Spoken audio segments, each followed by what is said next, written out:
Sabtu malam setelah pemeriksaan, Habib ditahan. Padahal baru pemeriksaan identitas FPI, belum masuk ke materi.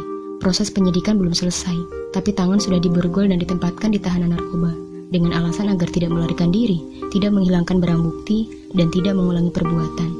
Habib penuhi surat pemanggilan dengan kooperatif dan datang sendiri, tapi Polri menyampaikan menyerahkan diri dan main menahan meski penyidikan belum selesai dan belum masuk materi. Bukankah seharusnya menyelesaikan penyidikan terlebih dahulu kemudian ke tahap pengadilan? Disampaikan bahwa Habib ditahan karena melanggar prokes. 5 lainnya dikenakan pasal 93 Undang-Undang Nomor 6 Tahun 2018 tentang kekarantinaan kesehatan. Apakah Petamburan masuk ke daerah kekarantinaan?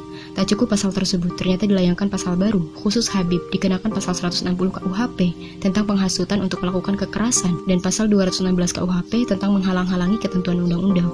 Apakah Habib melakukan penghasutan tersebut dan menghalang-halangi ketentuan undang-undang yang dimaksud? Sejatinya, pasal 160 dan 216 ini merupakan delik material dan harus ada akibat yang konkret.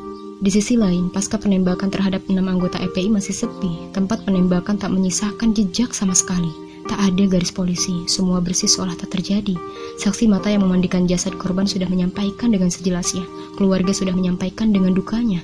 Bahkan barang handphone yang dimiliki korban tak pernah dikembalikan. Kemudian kasus korupsi yang ditangkap dalam 2 pekan waktu itu, seolah membias dan tak dipertontonkan kembali.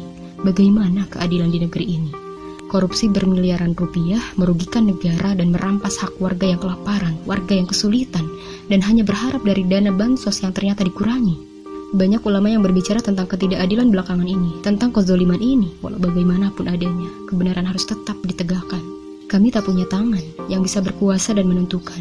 Kami hanya punya hati yang rasanya detik ini merasakan sakit kering sampai ke kerongkongan, melihat kebenaran yang dibeli karena jabatan. Semoga kita masuk kepada orang-orang yang benar, yang menengadahkan tangannya untuk meminta keadilan, karena pada akhirnya hanya Allah yang maha adil dan akan mengadili di yaumul hisab nanti. Ya Allah, sibukkanlah orang-orang zalim dengan orang zalim lainnya. Selamatkanlah kami dari kejahatan dan limpahkanlah sholawat kepada seluruh keluarga dan para sahabat semuanya.